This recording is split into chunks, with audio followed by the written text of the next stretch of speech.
Assalomu alaykum do'stlar, yaxshimisizlar? Bugun sizlarga Yilon bilan Chumula degan hikoyani o'qib beraman. Yilon bilan Chumula. Bir yilon yo'lda ketib berib, qishliq oziqni to'shiyotgan chumulalarni uchrab qoldi. Yilon tankinlik bilan: "Hoy, bunday chuprandilar. Xo'ja kon kelganda ko'rishmamdu. Nimishqa yo'l bo'shatib turmamsan?" debdi. "Ko'rishni keldik. Yo'l kengri bo'lganligidan keyin aylanib o'tarmiz deb o'yladik", debdi chumulalar. Yilon qattiq g'azablanib sholini chechibdi. "To'g'ri, men sizlarni qo'rqib aylanib o'tamdiman. Odamlar va hayvonlar har qanaqani chiqib ojiq turganligini bilishmamsan. Tarqaysanga jon bo'lsa, chaqqan yo'l ochmamsan." Yo'l so'roqqa g'azablangan chumulalar Yilonning so'ziga pisand qilmay o'z ishiga davom qilaveribdi.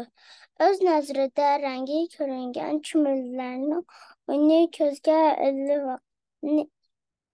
iliyotgani Yilonga qattiq alam qilibdi-da,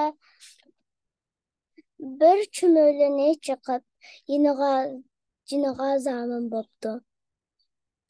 Buni ko'rgan chumulalar Yilonni vahshiy hujumga o'lgan saptishining qissasini bilish uchun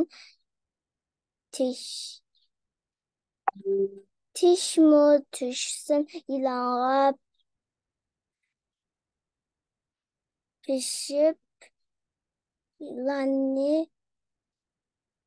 tepishib